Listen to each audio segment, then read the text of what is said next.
Hello, hello, hello, and welcome to Friday Night Insights. We're back for the playoff run. Myself at Javanaugh87, Jack Kavanaugh, joined as always by that FF nerd, Jason Draven, even if Jason's a little bit upset with us. You're on. He's so mad that he forgot to unmute himself. Yeah, I'm so mad. that It's so frustrating. I just don't even believe you guys are leaving me hanging for 2 weeks. I try and find other people to fill in. Nobody wants to. I don't understand. But I get everybody else is busy. It's still football going on. You can't just quit halfway through the 3/4 of the way through the season. I mean, you have to pick up people. There's a lot of moves that could have been made, especially in week 18. A lot of players that you didn't have that you could have replaced, and they missed out on it because you guys were too busy. Had to get Jason's unloading out of the way early. Jordan, how are you today? I'm doing well, as you can tell. I'm back in the dimly lit 49ers cavern. I have something. I know Jason's not going to know this. I don't know about you, Jack, but I was watching TV yesterday, which I don't do often. Like I saw a commercial, and it was for Food Basics, which is basically a Canadian grocery store. And you'll never guess what the song is. You saw it too. Yeah. Guess what it is, Jason? They stole it from us. Yeah.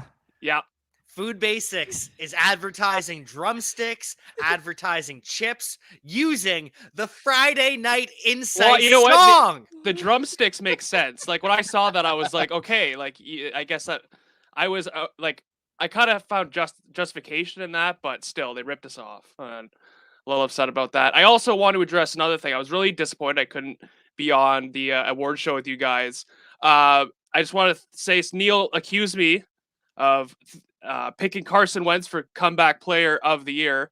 I did not pick Carson Wentz. I just want to just put that out there. I did not pick Carson Wentz for that. I read the question wrong like everyone else did. I picked Cordell Patterson. So I just wanted to get that out there and let you were one absolve of my name. Fools. Yeah. Now thinking of it, maybe I might have been the deciding vote. Who knows? Like he only won by one, but it looked like fun. I was disappointed I couldn't make it, but you guys made it very entertaining, and I'm ready to talk today. That's what we do. That's what I do. Make things entertaining, make things good, make football fun. But sometimes it's not so fun. Sometimes real people lose their jobs, and that's what happened this past week. Lots of people lost their jobs. Our job is to break them down. So, summarize it quick for you. If you want the whole breakdown, go ahead and listen to the D-Lines and Money Lines podcast with myself and Nee Wallace Bruce. But quick rundown. Dolphins, they said bye-bye to Brian Flores. An absolute mistake, first and foremost. Bears fired Matt Nagy and their GM Ryan Pace. The correct decision. It was about time. Vikings, ditto Zimmer and Rick Spielman. Needed to happen. Spielman could have understood if they kept him, but best for a fresh start. Broncos, fresh start at head coach with Vic Fangio out the building. Giants, that was the surprising one. Took a couple days. And I just want to say, the fact that they let Dave Gettleman retire, an honorable retirement, that's ridiculous. Dave Gettleman did not deserve to retire in grace. He deserved to be fired in infamy for the job he did with the New York Giants. I mean, Joe Judge also fired. I was like, it was a hot mess, but people are still keeping their jobs, and I'm surprised at them as well. Now, and some of these are just completely shocking when it comes to actually looking at teams that fired people for no reason. Like Brian Flores was a big one. That was wild. Like, I don't understand. He's going to end up wherever he goes. I'm thinking he's going to go after Watson. So that'll be interesting to see where he lands. And hopefully it's a good spot for him and works out. But it's definitely frustrating. Yeah, he did not deserve that. Also, I do want to touch on the Culley thing. I thought the Culley firing was cowardice by the Texans. Yeah. I do. I know that he didn't really have any. He was pretty much going into the season as a lame duck coach anyways, but the fact that he won 4 games with that roster, 3-3 in the AFC South, which was the same record as the Colts, and they just let him go. and now they're just going to bring in another coach. Like, obviously, they probably have someone else in mind, but then why did you hire this poor man? Just to, like, I can see maybe why, because he was a bit older, and I don't know. I just feel like David Culley deserves better. He does. He absolutely does. He and Davis Mills both proved with that win over the Titans. Well, Mills proved it several times throughout the season, but Culley, when they beat the Titans, that proved, hey, this guy has something. And, maybe he wasn't going to be anything special at head coach. Maybe he would have been fired next year, but he at least had earned the chance for another year with a real roster because they set him up for failure. We were talking about how the Texans might go winless, and David Culley got them to 4 wins. Ridiculous. So, little exercise here. Let's rank the fired head coaches. So, are we ranking them based on, like, as a head coach now, or are we still thinking maybe coordinator-esque? Like, are we also are we like people who will get hired first and have success? Yeah, whatever criteria you want. I've got my list. All right. Well, you start with your list because you have yours written down. Well, I mean, I figure that everybody's going to have Flores at the top, right? Yeah. Or am I completely off? Okay, I wanted to make sure that we all had that in agreement. As Flores, I tweeted out right away my list of who I thought was going to be head coaches next year, and I left Flores out because I thought, hey, there's this trend. Doug Peterson, Mike McCarthy, these coaches are sitting out for the year, reestablishing their brand, and then coming back. Doesn't seem like that's going to be the case with Flores. Teams want him, whether it's the Texans, whether it's the Bears, whether it's the Vikings fans. People want Brian Flores, and rightfully so. So he's my number 1. I have David Culley number 2 just because he deserved to keep his job and see what he could do. That's the only reason I have him at number 2, because he's the only one that deserved another season. I agree with that. Like, I think he deserved another season with the Texans. I don't know if another team's going to go out and, like, I don't think David Culley's like a hot candidate, but because the hiring itself was kind of questionable to begin with. Like, people are like, why are you hiring him out of everybody else you could have? And he performed well enough, deserved a second chance, but I'd still take, and I don't think he will, but I think Mike Zimmer is above him because at least Mike Zimmer has the results. Obviously, he got a little thornish at the end, but I think he kind of saw the light, and there's some other stuff on that team that I won't get into that he disagreed with, but I would put Zimmer at number 2. So yeah, I mean, you're probably looking at Zimmer at number 2, but I have this. I really want Fangio to go and be the defensive coordinator for the Chargers. So that's what I want. I know it won't happen, but that is what I want personally, because Fangio is just like we'll get into that. I have a perfect place for Zimmer, but we'll get into it because we're going to predict the new hires. I have a great spot for Zimmer. I'm interested to hear that. We'll get into that, but it's not head coach. No. So Zimmer was third on your list. Yes, Mike Zimmer was third for me, followed by Vic Fangio, and they're almost interchangeable in terms of I would rather have Fangio as a coordinator, but I'd rather have Zimmer as a head coach. Yes, I agree.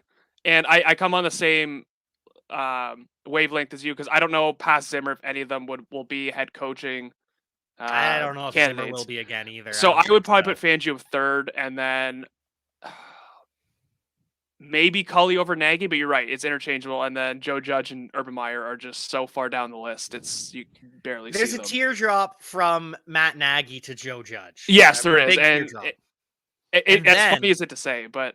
And then there's another teardrop from Joe Judge to Urban Meyer, because Urban Meyer doesn't deserve another NFL job. Oh, he burned his bridges. He is not coming back. Joe Judge, special teams coordinator. He was receivers coach. He'll end up on the Patriots coaching staff like Matt Patricia did. Like he's got a home somewhere. Yeah, and that's the thing. As bad as a head coach as he was in his first go, he's a young guy.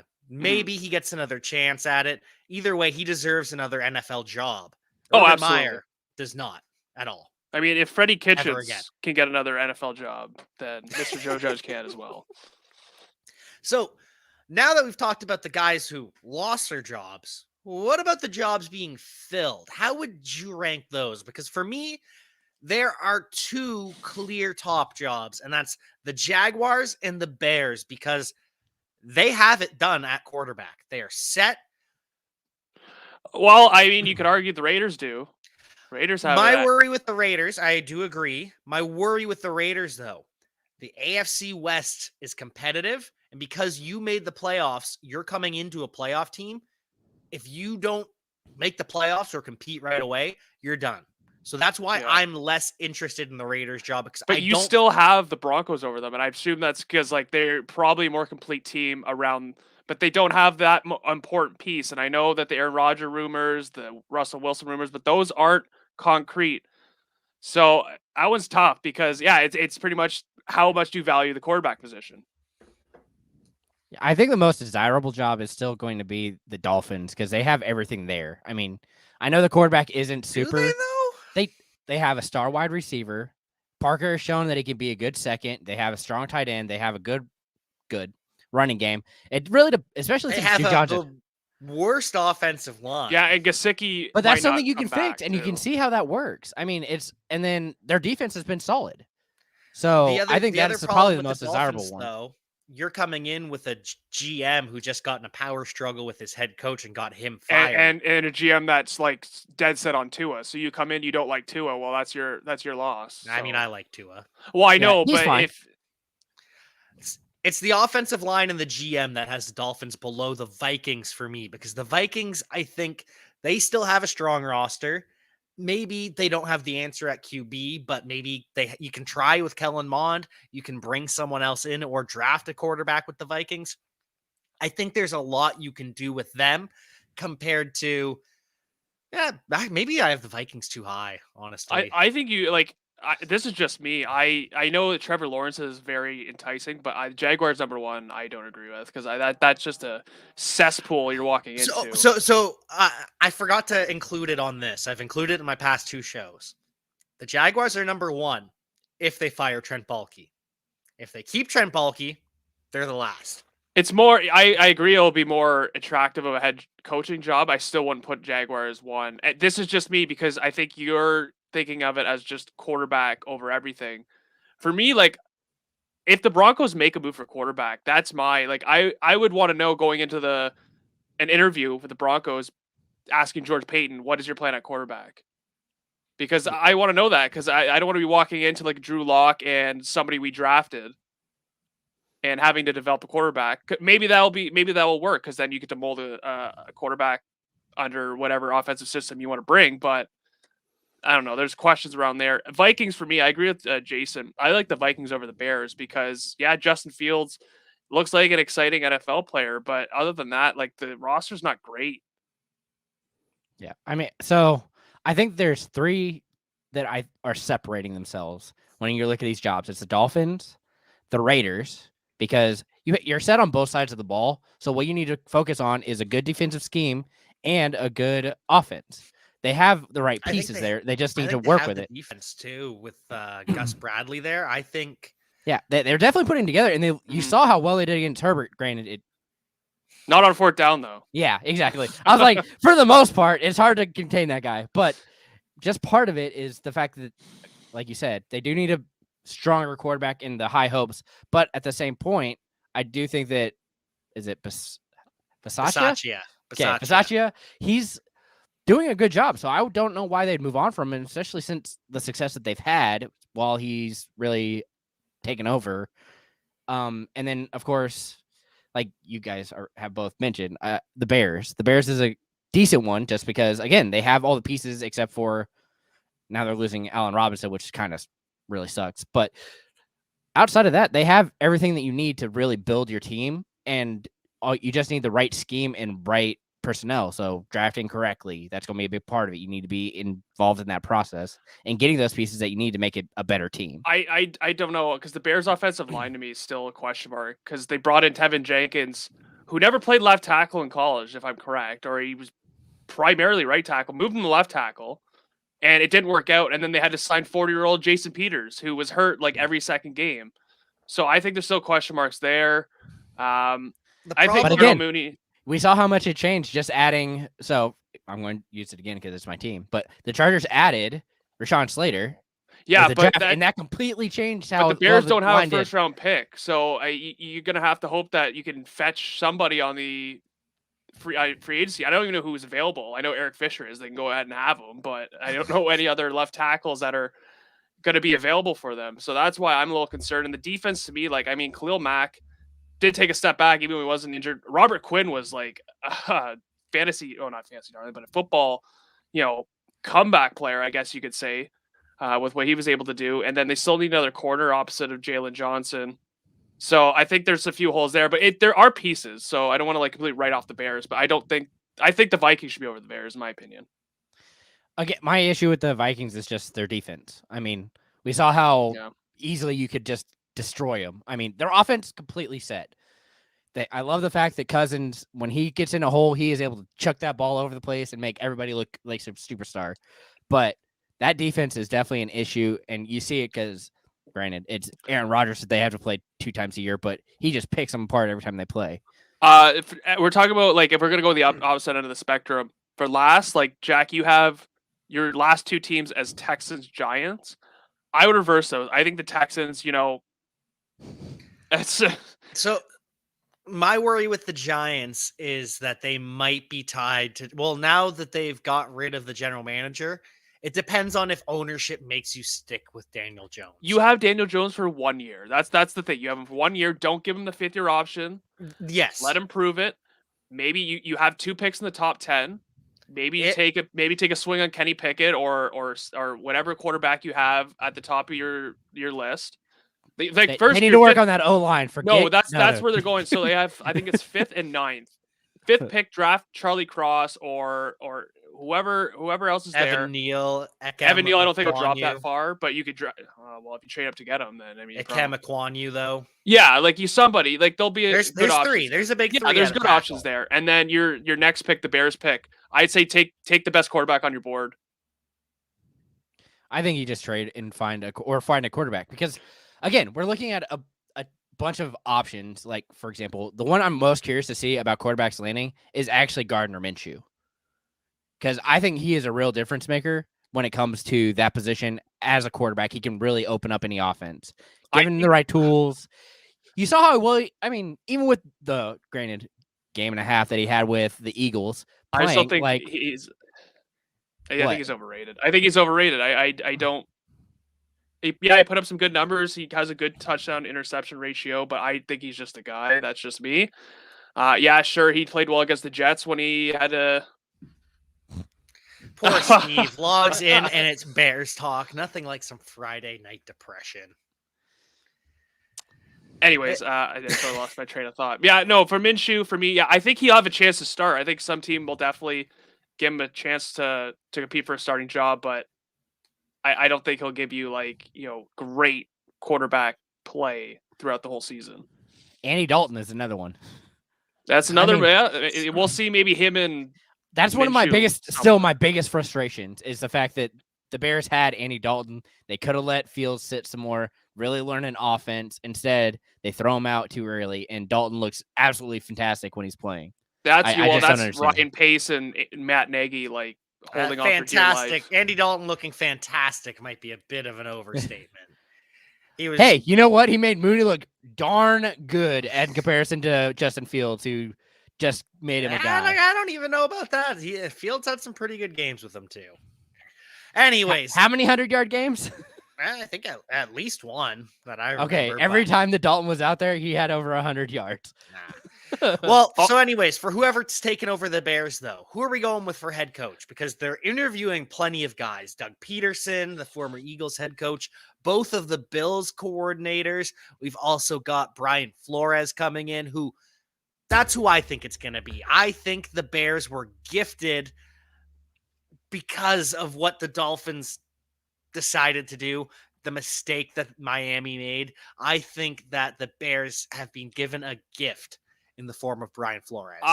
So I think Flores will be a head coach for sure. I don't think it's going to be the Bears because I'd be a little worried just seeing how he treated Tua and be like, well, Fields struggles, then I don't want him being like, I want this guy. I don't think that's a big factor. That's just me. I think, and this is where I alluded to it, I would personally like to see Brian Dable just so he can, just look what he did with Josh Allen. I think he can build an offense around Justin Fields and maximize his output. And then for my DC, go call Mike Zimmer and be like, hey, we'll pay you whatever you want. You get to face the Vikings twice a year. Come be our defensive coordinator. And I think that'd be a match made in heaven, at least for me. That would be my guess. Yeah. And we're going to see Steve be like, that's too smart for the Bears. The Bears won't do that. Well, so I wanted them to go for Brian Dable, and with them interviewing the Bills assistant GM Joe Schoen, I thought there was a chance, but it also sounds as though Leslie Frazier, the defensive coordinator, that might be the hire instead. Yeah, that was kind of what before- I'm thinking. That was before Flores was released, though. So that's why I think it's Flores now. I think if not, it's Frazier and Joe Schoen. Yeah, no, I'm definitely thinking it's Frazier here just because of the fact that they're a more defensive focused team, which is unfortunate because they have what? You're right. I'm not disagreeing. And that's the frustrating part. Yeah, I know. You need to focus on your offense because that's what wins games. The Bears are still stuck in the past, thinking that defenses are massive and winning games, which they are. You can't see. Oh gosh. You know what? Steve's probably right. It probably will be Doug Peterson. Yeah. Well, that'd be kind of awkward, though, if it was Doug Peterson, because Peterson was the offensive coordinator in Kansas City before Matt Nagy got the job. So that's kind of, hey, you replace me, now I'm going to replace you. It's a bit awkward. But yeah, so with them focusing on defense, I think it's either Frazier or Bowles. And Bowles, not Flores? I really just think that they don't care. I wish I trusted the Bears organization to be like, yes, we're going to get a good coach, but I don't. Do you think they're going to focus on get defense. a job though? Oh yeah. Just okay, I think he has a better option than the Bears. Like, gotcha. That's available. I would love to see him on the Bears. Don't get me wrong. I just don't think that's where he's going. Yeah, we'll get to that then. Front office, man. That'll kill any team. That's the thing. They have a new GM coming in too. I hope they make the right decision. They are interviewing Ed Dodds from the Colts. No, that's not the right decision. They keep their grubby paws off Ed Dodds. Well, it's the right decision because the Bears could have had Chris Ballard. Do you remember that? Yep. The reason, and they made the wrong choice there. Well, let's be honest. Chris Ballard, he cut his teeth with the Bears. He was in their scouting department, grew up there, went to Kansas City for a time, and then when the Bears had a hiring at GM, they interviewed him, and he said what Chris Ballard said was, okay, but you have to clean house. I need full power. I need to fire all these people because I've been here. I know who's politicking. I know who's not helping the team. I need to have control. And the Bears said, nope, hired Ryan Pace for cheaper than Chris Ballard wanted. Yep. And the rest is history. So, and that's why I like, and this is all the speculations is Colts Reddit. But, someone made a point. They're like, if Dodds gets interviewed by Chicago, he's going to ask Ballard about everything. And, maybe Ballard doesn't make the position look that good. And I know Dodds is going to leave somewhere. He's just waiting for the right job. And maybe he is waiting for the Bears. But, he's going to be in his ear. Ballard is. And he's going to be telling you, like, this is what you're walking into. Yeah, that's why I think the Bears might make the correct decision this time and let them clean house, I hope, but it's the Bears. We'll see. Some organizations never change, but some do change. Sorry, before you go, I know you have a note here said possible Matt Eberflus goes wherever Dodd goes. No, there's no chance. Yeah. The funny part was with the Colts, and they're like, we're not going to let Eberflus interview for the Jaguars job before the game. Well, it didn't matter because he got destroyed on defense, and it was a joke. So I don't think that's going to happen anytime soon. So I just wanted to point that out. Gotcha. I'm just reading the tea leaves with some of these connections because Eberflus is getting a lot of interviews and has for the last 2 years. Now. I was shocked though that Sirianni got a job before Eberflus did. Anyways, you're talking about how some organizations, they're stuck in the mud. They never change. Some organizations change quite a bit, including the Denver Broncos, who might have new ownership this coming summer. And it might be Peyton Manning. And if that happens, we can all agree then Peyton Manning is more of a Bronco than a Colt, right? No. Oh, I should have I seen wouldn't this go is where that I was- far, Oh, I but should just.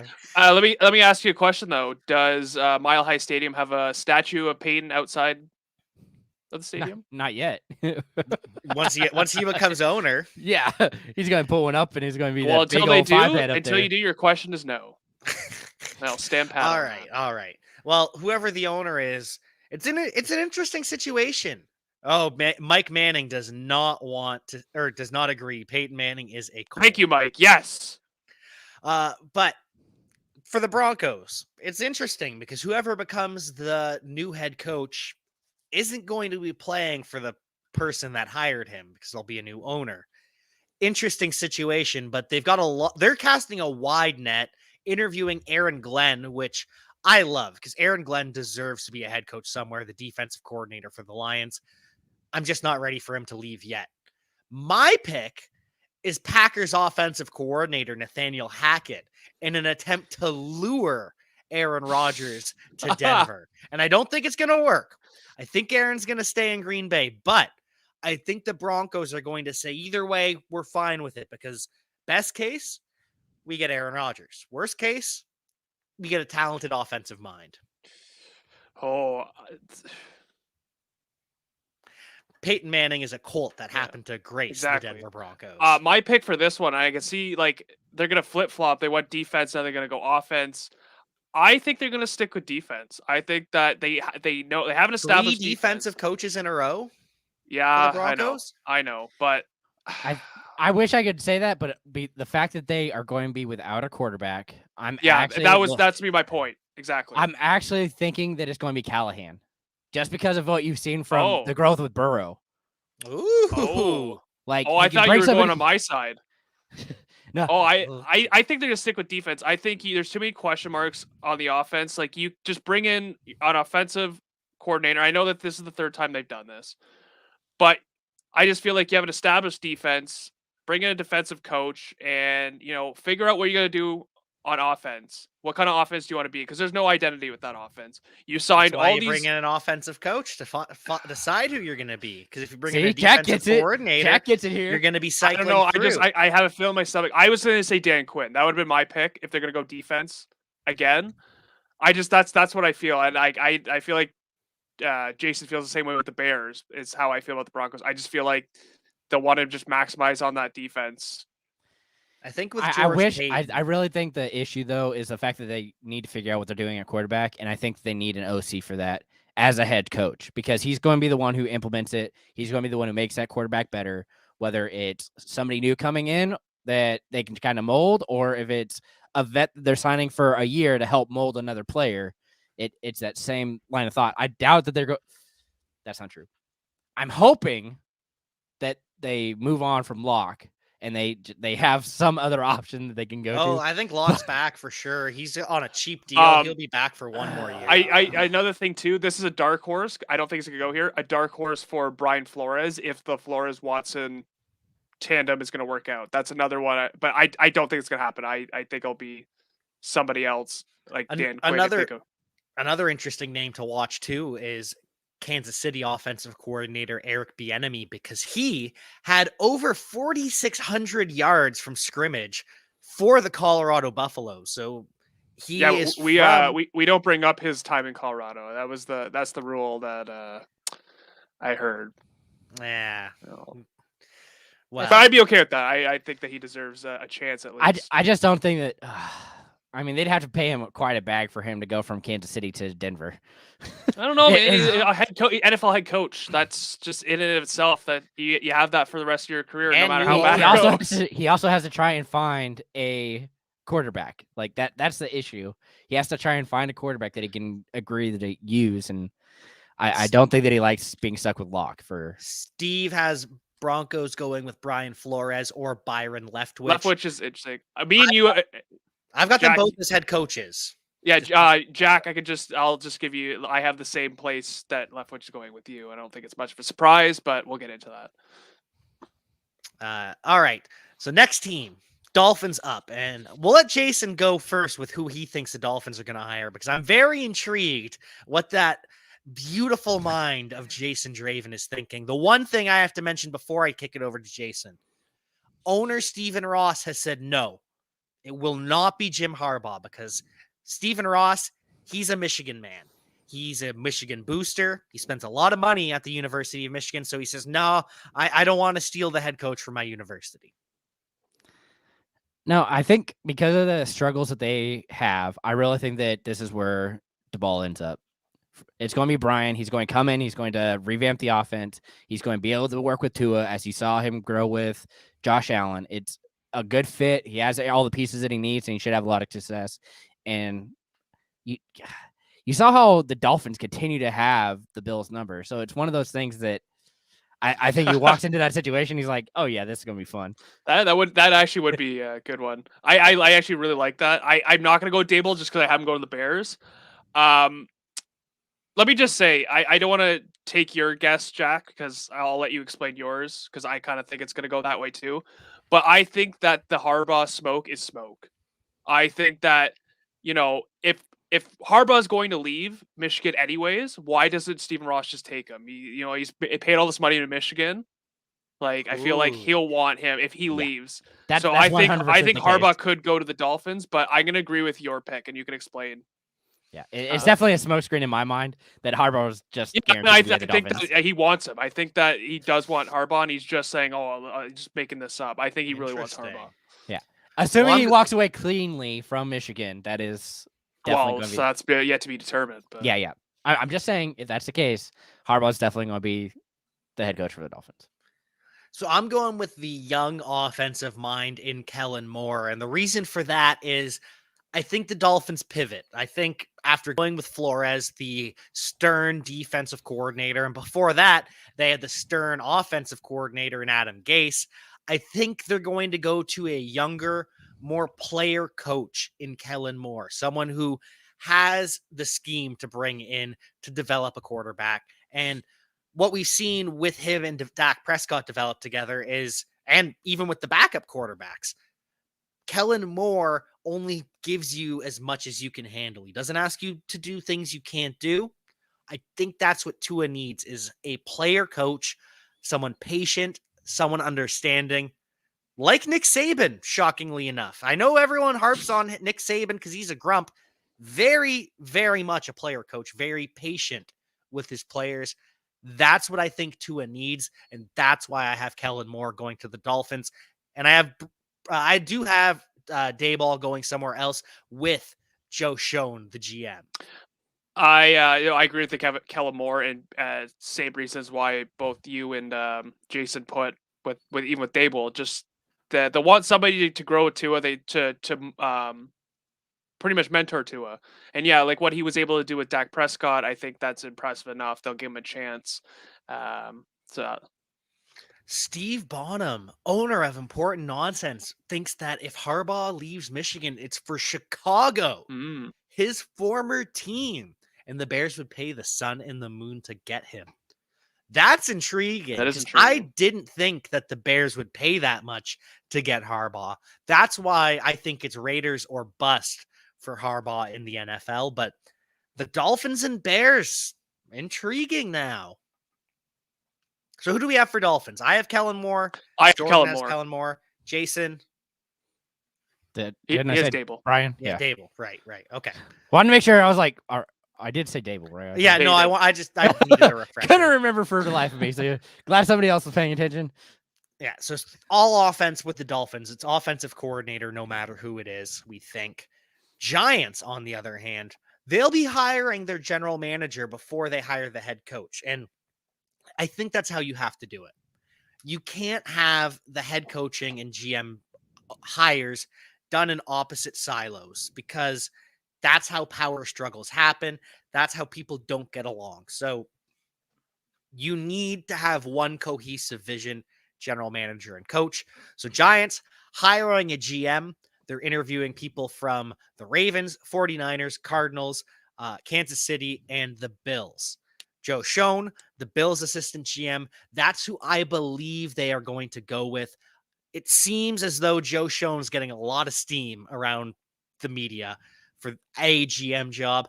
I think if he doesn't get the Bears job, it's either the Vikings or Giants. I think because the Vikings haven't put in a request for him yet, Giants hire Joe Schoen. He brings Brian Dable with him to try and fix Daniel Jones, but with the condition we're bringing in someone else as well.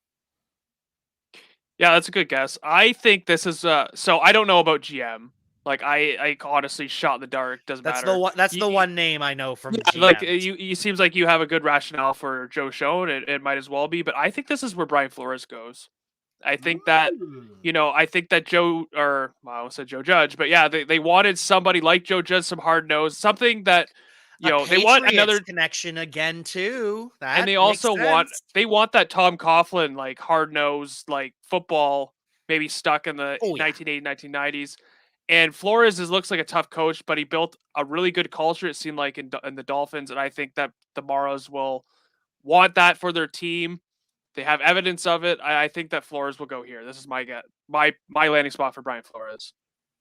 That makes a lot of sense because the Maras are some of the biggest pushers and of no taunting.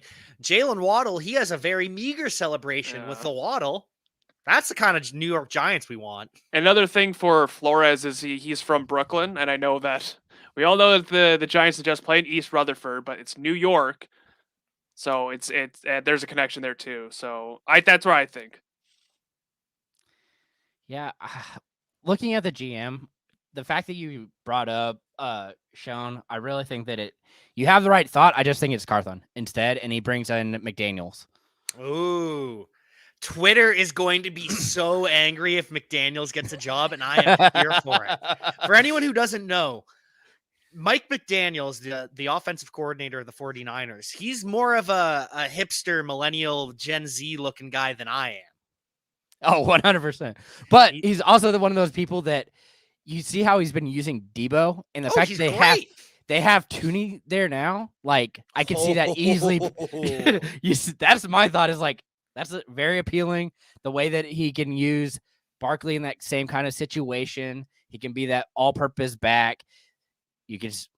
I'm hoping that Evan Ingram's gone so they can actually have a good tight end in there. They can catch a ball. But it's one of those things that you could really see him bring in with following him in and just revamp this whole team and make it look pretty solid. Mike McDaniel stole the look of Mason Cameron. He's not wrong. He's not from Colorado. Stop that. You don't know that. That's interesting. But so we've got two offensive guys, Jason and I going with offense for the Giants, Jordan going with defense. Giants, though, I mean, they definitely need help on defense, but they're a wild card. Really, they could do anything. That's why I think it just makes sense for Brian Flores. The other team that could is the Vikings, but I just think Giants makes more sense, at least for me. I don't know what anyone else thinks Flores will go, but he's gonna have suitors. He'll be somewhere. He'll have one of these jobs. I mean, we'll get to it later where I think he's gonna go, but I'm really hoping that he ends up with the Vikings because I think that's a good fit for him. That's like my second. If I had to rank them where I think he'll go, I think Vikings is second. But I still like the Broncos. I think the Broncos would be a sneaky one. I think they're the dark horse for Flores. So up next we have the Jacksonville Jaguars. They're going to be interviewing Darrell Bevel, the head coach that they had for the interim. Hey, he deserves it after what he did in Week 18. They just gave him the job right then and there. They'll be talking to Doug Peterson, Jim Caldwell, who probably deserves another job in the NFL, if we're being honest. But Byron Leftwich, that's my guy. The former Jaguars quarterback, and it sounds as though the Jaguars want him as well. Yeah, it just seems like a match made in heaven. I hope they don't go the route. I hope they don't bring back Bill O'Brien, and I hope it's not Doug Peterson, because I think it's going to be offensive coach, just with Trevor Lawrence. You might as well. I want Byron Leftwich, but I wouldn't be surprised if they just do the tepid hire and go. Jim Caldwell, I'd be happy for. I'd be happy if Jim Caldwell would be there because he does deserve a shot. But I just don't want like the Doug Petersons or the Bill O'Briens. Just come on. Yeah, we need to stop that. But yeah, I agree. I really like Leftwich here. I think that's a good fit, and that would, having Lawrence and all the right pieces. I really am curious to see. Their wide receiver room is so frustrating to look at. And it just blows my mind.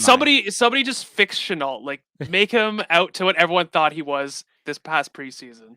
I would love that. And so Steve's already getting us on to our next team, the Texans, because they interviewed Brian Flores, and there's a connection there with GM Nick Caserio and chaplain Jack Easterby. Oh. But I think Steve's on the right path, but it sounds as though Gerard Mayo, the former linebacker for the Patriots and the current inside linebackers coach for the Patriots, sounds as though he's picking up a lot of steam for the Texans as the head coach.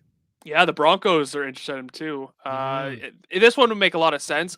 If this one's another one where I could see. I hope he doesn't go to the Texans because I like Brian Flores. I don't want that to.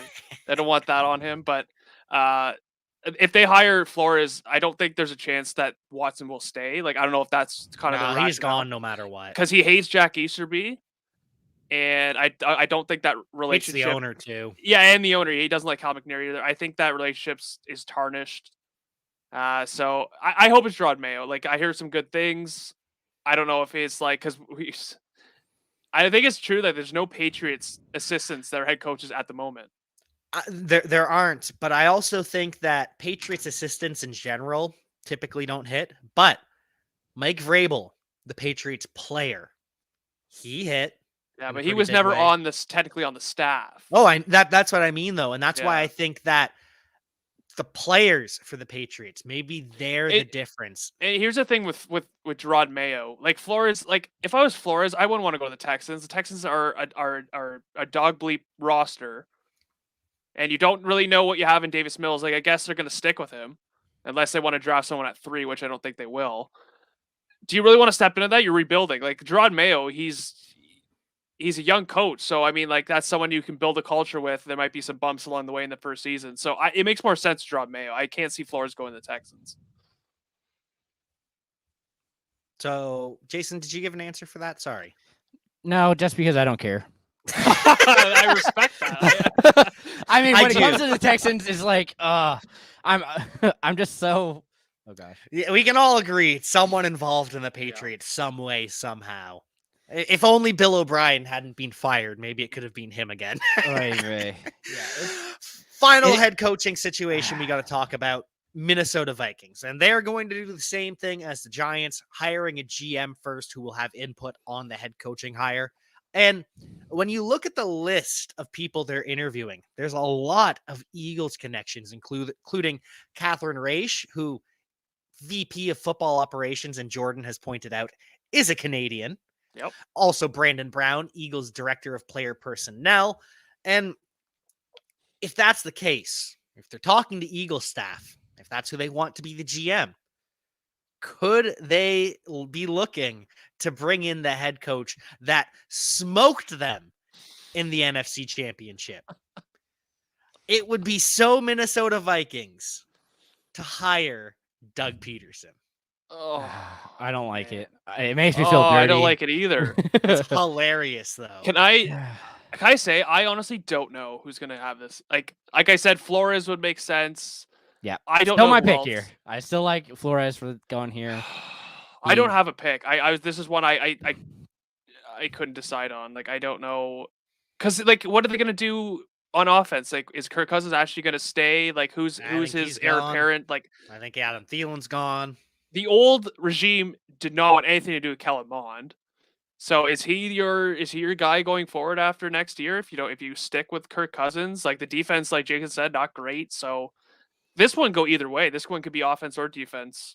Yeah, so it's a perfect situation for Flores to walk in, create everything he wants to, pick who he wants, and completely just run over anybody that gets in his way. I mean, it works out great because everybody's going to be into something new.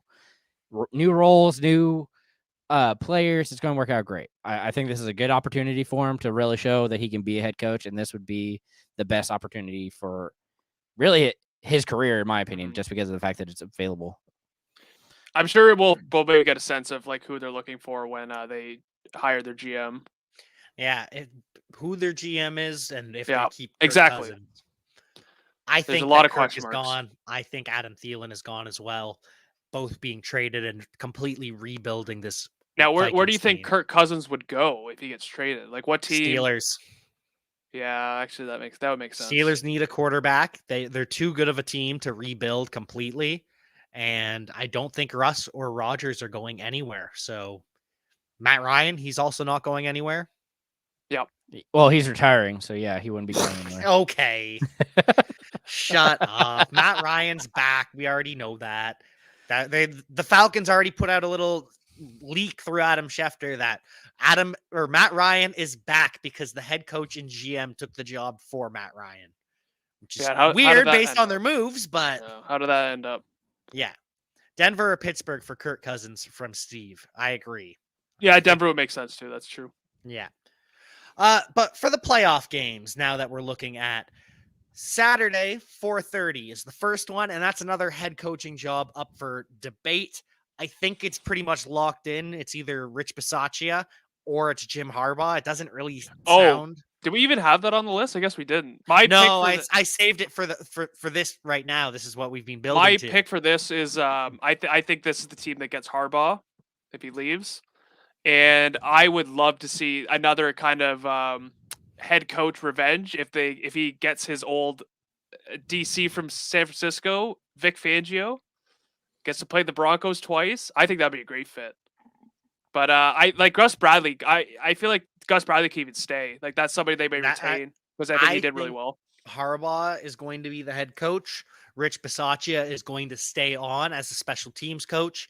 They're going to give him a pay increase. They're going to keep Gus Bradley on as the defensive coordinator, and they're going to run this whole thing back, but with Jim Harbaugh calling the shots instead of John Gruden. You just got to hope that like they can coexist. Because like if I was Bisaccia and like I don't know who he is, like the type of person he is, I'd feel kind of like slighted if you're like, okay, this guy is much better. I brought this team to the playoffs, but you think this guy's better. I wouldn't stay on the staff, but that's just me. Yeah, I think that this is his job to lose at this point. I mean, the fact that he's made it this far, I don't see them being able to get a different head coach. He's just had too much success with a short amount of time and his familiarity with everybody on the team already. It really sets him up to be a good option for the Raiders moving forward. Yeah, so that I agree with Jason. I think it's either going to be they're going to swing for the fences for Harbaugh or they're going to stick with Bisaccia. Yeah, those are the only two options as far as I'm concerned in Las Vegas. However, what happens on Sunday in Cincinnati? Bengals, 5.5-point favorites, 48.5-point over under. We're taking the Bengals to cover, and we're taking the over because Cincinnati, they're going to win 34-26, an 8-point win, and a 60-point total. Yeah, I'm definitely okay hitting the over here for sure. I hit in the over. I don't know. I think Las Vegas can make it close.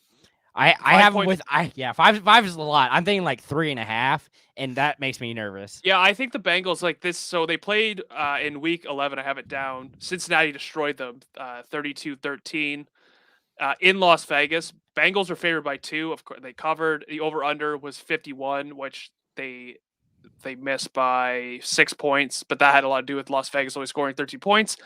I think Las Vegas is a much different team.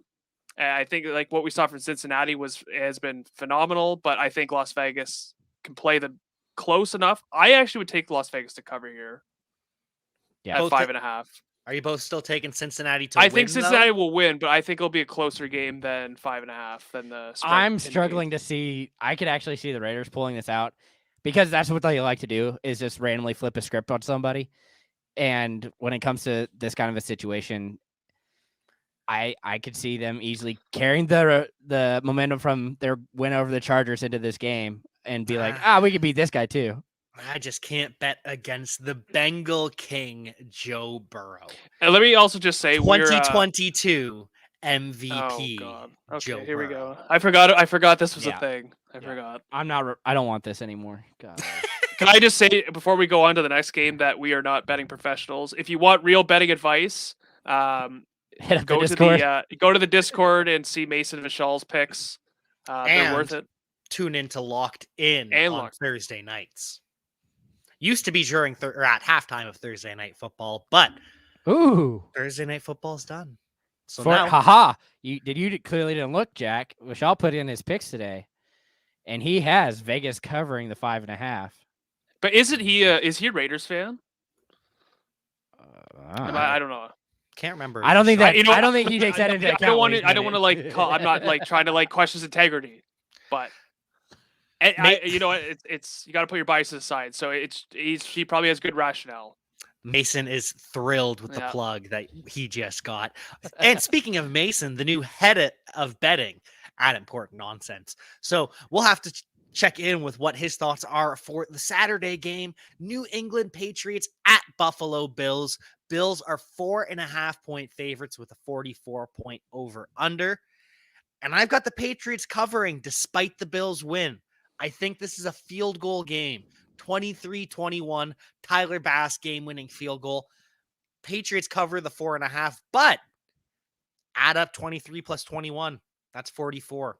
That's a push on the over-under. Don't bet You're pushing. You're pushing. Wow. Oh my god. okay, Vishal's a Bears fan.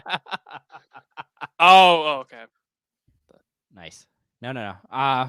Yeah, I definitely think this is a low-scoring game because I'm pretty sure the weather is supposed to be very cold.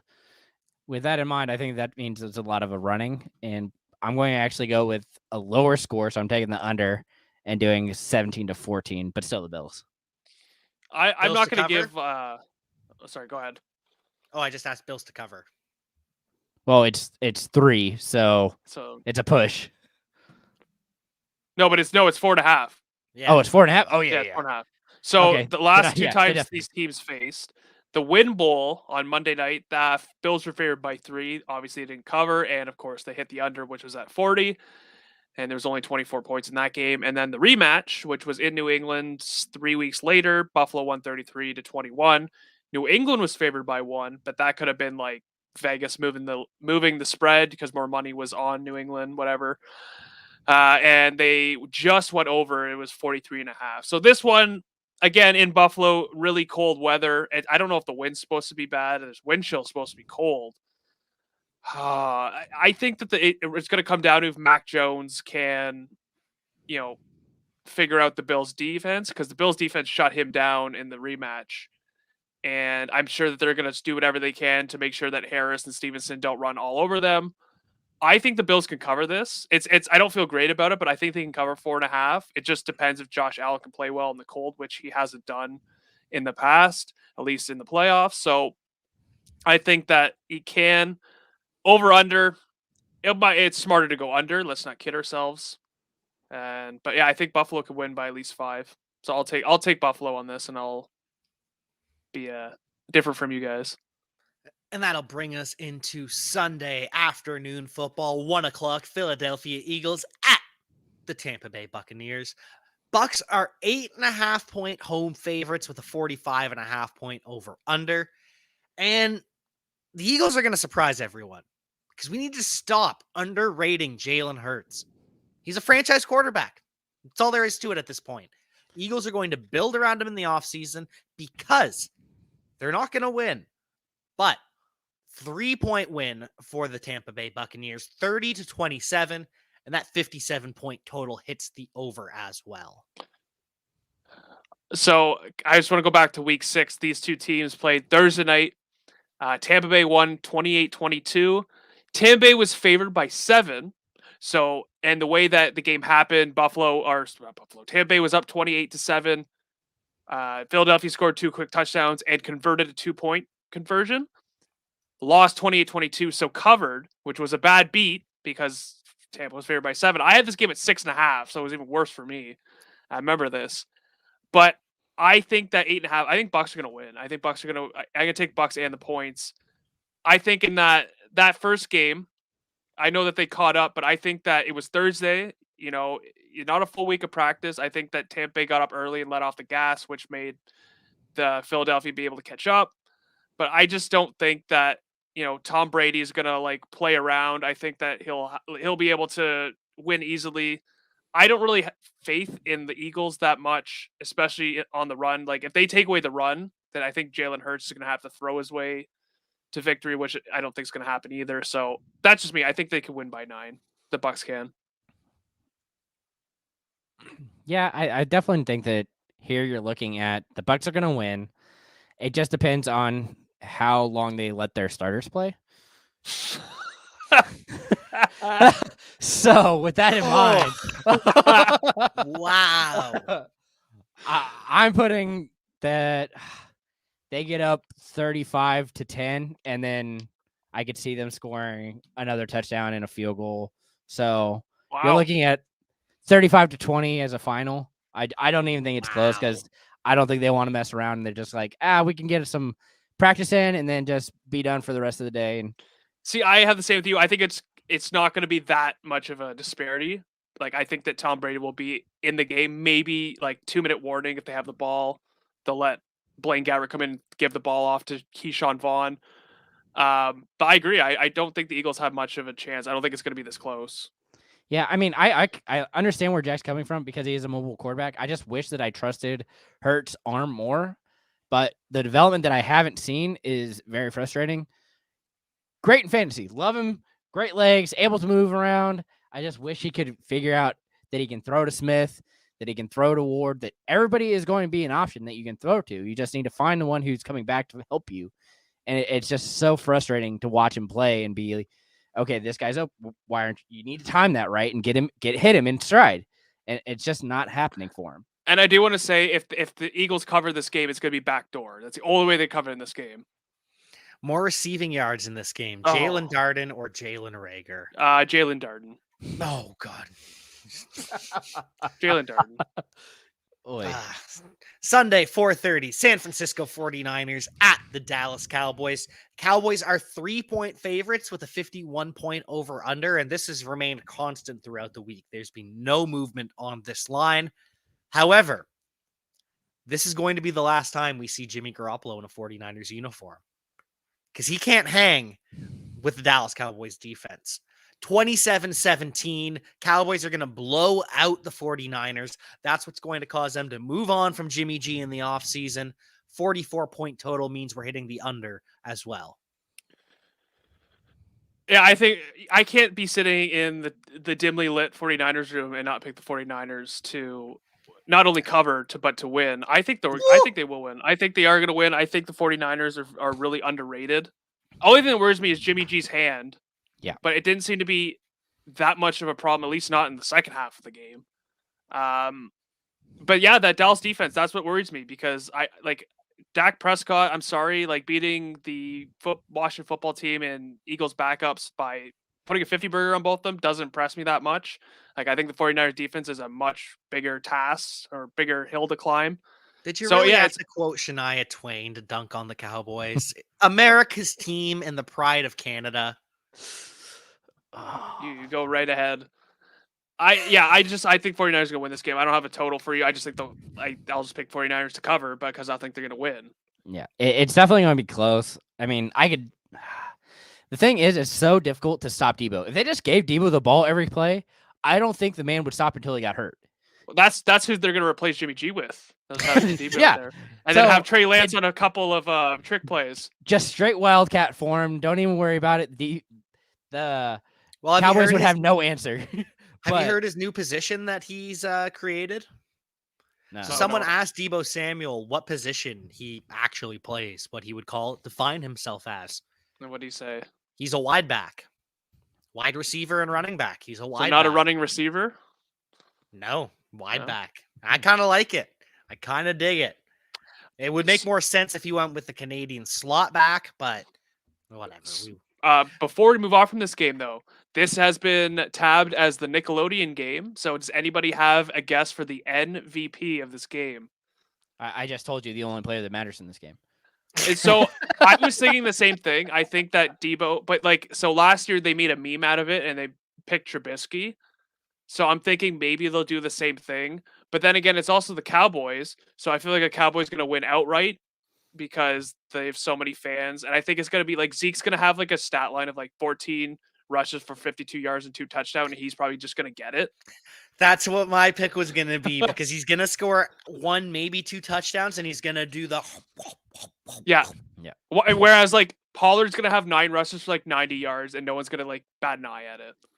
Yeah, it's super frustrating to be any kind of a Pollard truther because, man, I love the kid. I I just want him to have it reminds me so much of Austin Eckler behind Melvin Gordon. Like that is exactly what I see when I look at this backfield, and it's frustrating to watch. But the thing what will affect the 49ers winning or losing this game is how much they use George Kittle in the passing game. Reminder that the MVP wins the right to be Josh Allen's backup next season. So I was congrats to thinking Jimmy that G. too. I was thinking that, but the thing is with Trubisky is everyone wrote off Trubisky, and like they just thought that'd be hilarious just if he was like winning this because it was his last game as a 49er. We actually don't know. Jack seems convinced, but we don't know for sure. But yeah, that's another one. But I think it's either gonna be Debo or Zeke or Dak, or Dak will have a good game and they'll give it to Dak because I mean he's America's quarterback. Already won comeback player of the year. Doesn't matter what Burrow did. Oh, I should have bet on that, man. That was like the safest bet you could have made the prop bet is Dak Prescott comeback player of the year. It's free money right there.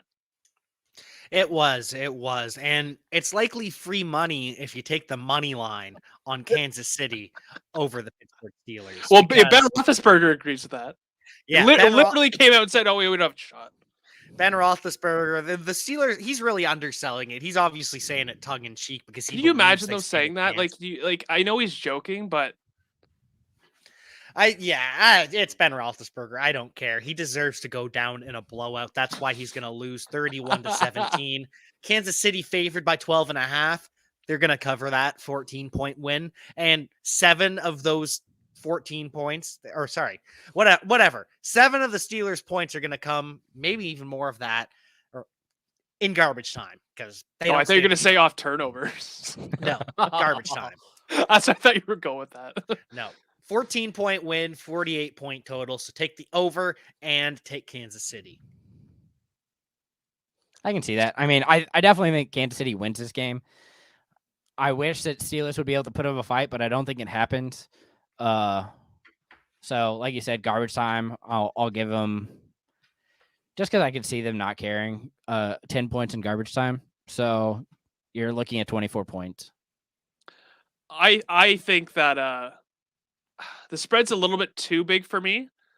I think if it was still a single digit, like if it was 9.5, I'd probably go Kansas City. I think that I can see the Steelers garbage time backdoor covering this one. Yeah, that's why I said I think it's going to be. I would honestly has be 31 really, right.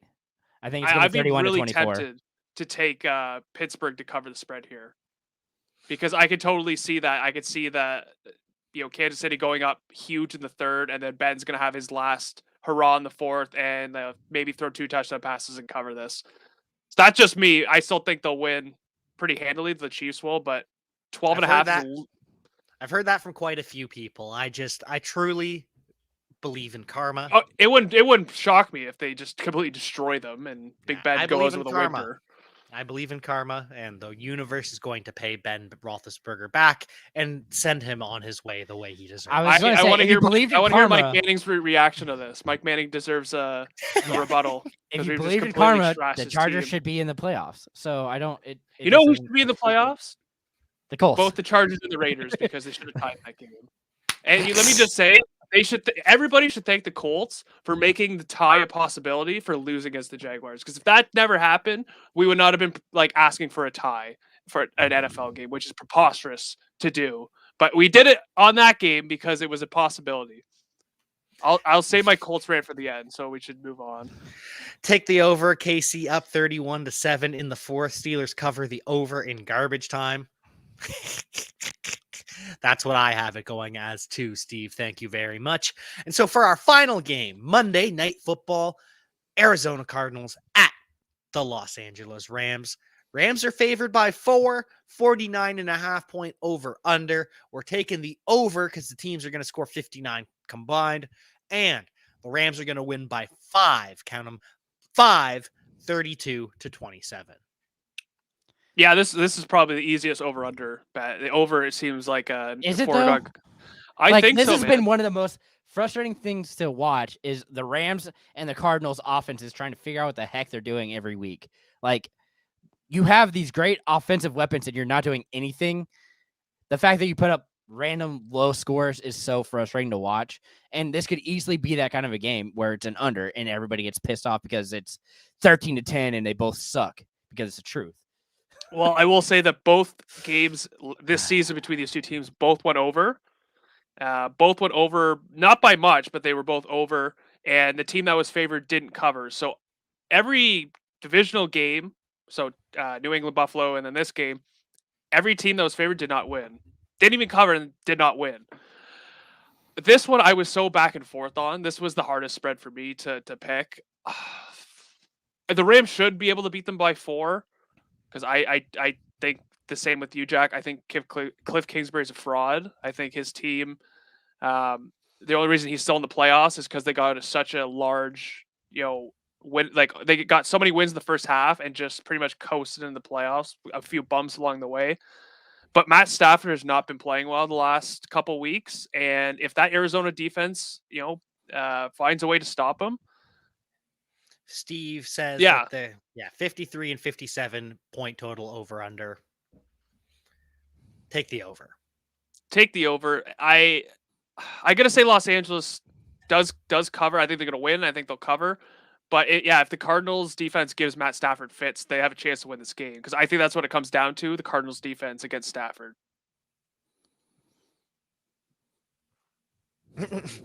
Jason, Yeah, I'm more worried about the Cardinals than anything else. I think the Rams put up points because he's going to throw it to Kupp and Kupp's going to do what he does. So that's not an issue, but I'm more worried that the Cardinals don't break 20. And if that happens, we're stuck at a game that we're looking at 27-20 and it's under. Like that's I can so easily see that happening. It's frustrating to think about because I'm pretty sure the Cardinals had 4 or 5 games where they didn't break 20 points this season. And that's just disgusting to think about because of all the weapons they have, including Ertz, including their run game, including Murray. Like the fact that they can't put up more than 20 points is just baffling to me because the Rams can do it. I mean, I don't think that they've had a game under 20, but it's still just one of those things that it's.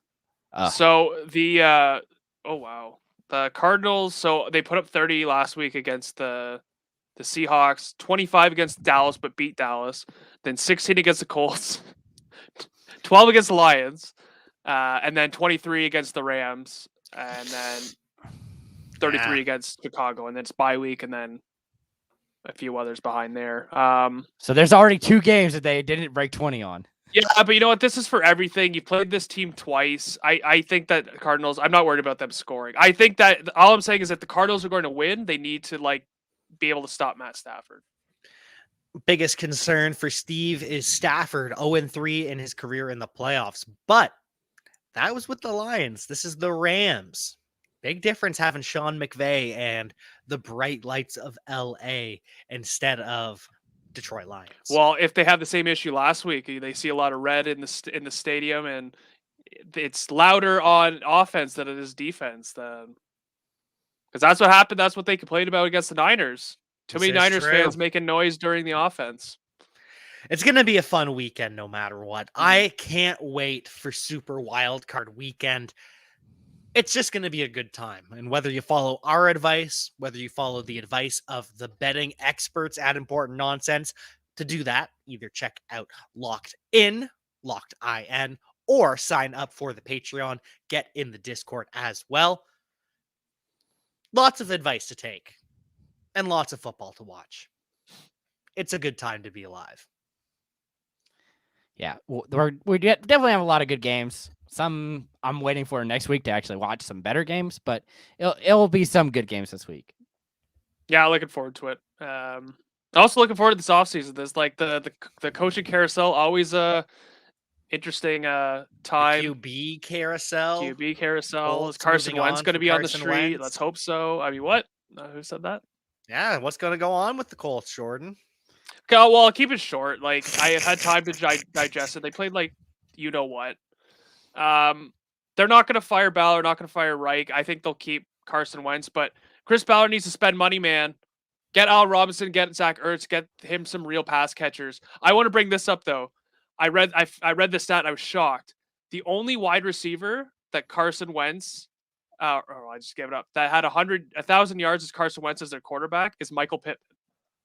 Besides Zach Ertz, who's not a wide receiver, Michael Pittman was the only wide receiver that had 1,000 points in a Carson Wentz offense.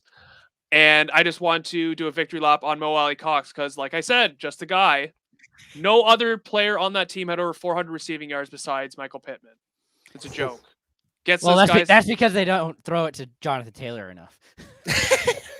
I'm just saying that's you don't need really to throw cost it to him, man. You have Nyheim Hines. You should have other people to throw to. Jonathan Taylor should not be your entire Ashton offense. Doolin. They're all under 400 yards. Pascal, Hilton, Molly Cox, Doyle. Like the list goes on and on. Give the guy some weapons. Go out get Al Robinson. Go out get Zach Ertz. Well, that's all I'm gonna say. I don't think Zach Ertz is going to be leaving the Cardinals anytime soon. Oh, who knows? That seems like a pretty good fit for him, and he really gets a good chance to shine. Jason, don't put that evil in the world because they'll end up with Evan Ingram, and then I'll be really upset. They'll probably end up with Mo Alley Cox. Told you, just a guy. He had two good weeks. He was pick him up. He had 2 touchdowns, and then he gave you 30 yards. Scoreless 30 yards. Had 2 touchdowns. Pick him up. Matters. Yeah, you have to be able to pick him up on the weeks that he scores those 2 touchdowns. It's a miracle how that works out. Exactly. And that's going to do it from us here at Friday Night Insights. Thank you for tuning in. You can follow Jordan at Donald McJordan. You can follow Jason at that FF Nerd. You can follow all of our work over at importantnonsense.com, at NonsenseFF, and at Important Nonsense Patreon as well. I've been your host at Javanaugh87, Jack Kavanaugh, and until our next episode, we will see you next time.